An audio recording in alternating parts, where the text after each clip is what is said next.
आज Doubtnut app download करें। Doubtnut पर अपने सभी गणित, रसायन विज्ञान, भौतिक विज्ञान और जीव विज्ञान के डाउट्स का करो सफाया। बस प्रश्न की फोटो खींचो, एक ही प्रश्न को क्रॉप करो और तुरंत वीडियो सोल्यूशन पाओ। अभी डाउनलोड करें। हेलो चलिए देखते हैं। प्रश्न है हमारे पास सेलेजेनेला के बारे में है। सेलेजेनेला का विकासीय महत्वपूर्ण लक्षण कौन सा है ना। पहला विकल्प में है जीविका की उपस्थिति, दूसरा में है असंगठित शंकु, तीसरा में है राइजोपोर के विशिष्ट कार्य और चौथा में है विषम बीजाणवी प्रकृति, है ना। तो चलिए जानते हैं सेलेजेनेला के बारे में।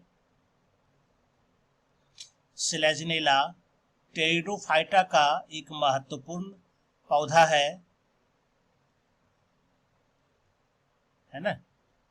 सेलेजेनेला टेरिडोफाइटा का पौधा है और विकास के क्रम में थाइलोफाइटा के बाद ब्रायोफाइटा, ब्रायोफाइटा के बाद टेरिडोफाइटा का विकास हुआ है और टेरिडोफाइटा के बाद किसका होता है, जिम्नोस्पर्म का विकास होता है ना। तो जिम्नोस्पर्म इससे आगे है। जितने भी जिम्नोस्पर्म होते हैं सब के सब विषम बीजाणवी प्रकृति के होते हैं, है ना। क्या होते हैं, सबके सब विषम बीजाणवी। सब में दो तरह के स्पोर बनते हैं, दो तरह के बीजाणु बनते हैं, है ना। इसके अलावे इसमें शंकु का निर्माण होता है जो कि संगठित होता है ना। नर शंकु और मादा शंकु दोनों का निर्माण होता है जो कि एक प्रजनन अंग है। यानी कि ये क्या होता है, वास्तव में पत्तियां जो प्रजनन का काम करती थी टेरिडोफाइटा में, वह यहाँ संगठित होकर के शंकु का निर्माण कर लिया है। तो सेलेजेनेला में भी जो लक्षण है ना, वो जिम्नोस्पर्म की ओर बढ़ता जा रहा है ना। तो टेरिडोफाइटा का यह विकसित पौधा है जिसमें अगर हम देखें तो इस सदस्य में विषम बीजाणवी प्रकृति का विकास हो चुका है ना। इसमें क्या हो चुका है, विषम बीजाणवी प्रकृति, है ना। यानी कि इसमें भी क्या होता है, दो प्रकार के बीजाणु तैयार होते हैं। एक होता है छोटा वाला जो होता है उसको कहते हैं हम लोग माइक्रोस्पोर कहते हैं, और जो बड़ा वाला होता है उसको हम लोग मेगा स्पोर कहते हैं, है ना।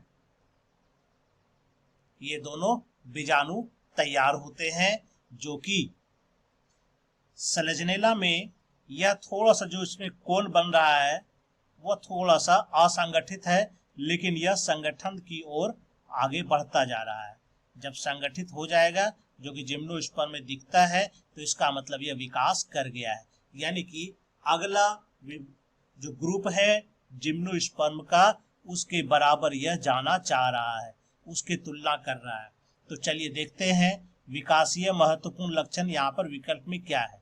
पहला दिया है जीविका की उपस्थिति।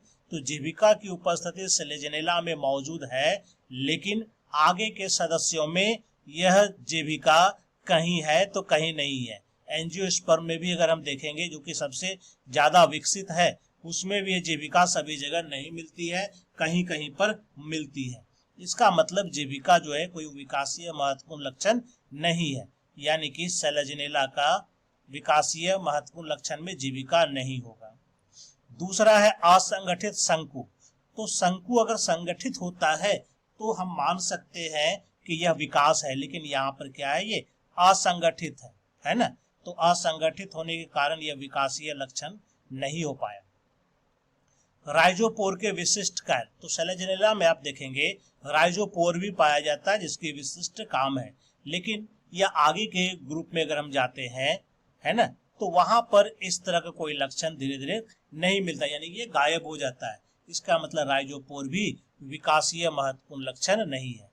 लेकिन यह विषम बीजाणवी प्रकृति जो है ये इसका विकासीय लक्षण है, क्योंकि जो ये यहाँ पर इन्होंने अपने आप को तैयार किया विषम बीजाणवी प्रकृति का, यह प्रकृति आगे भी बना रहता है। ये हम जिम्नोस्पर्म में भी देखते हैं, और जिम्नोस्पर्म के बाद जो एंजियोस्पर्म आता है वहां पर भी ये हमको देखने के लिए मिलता है। तो इसका मतलब क्या है, यह जो है विकासीय लक्षण है।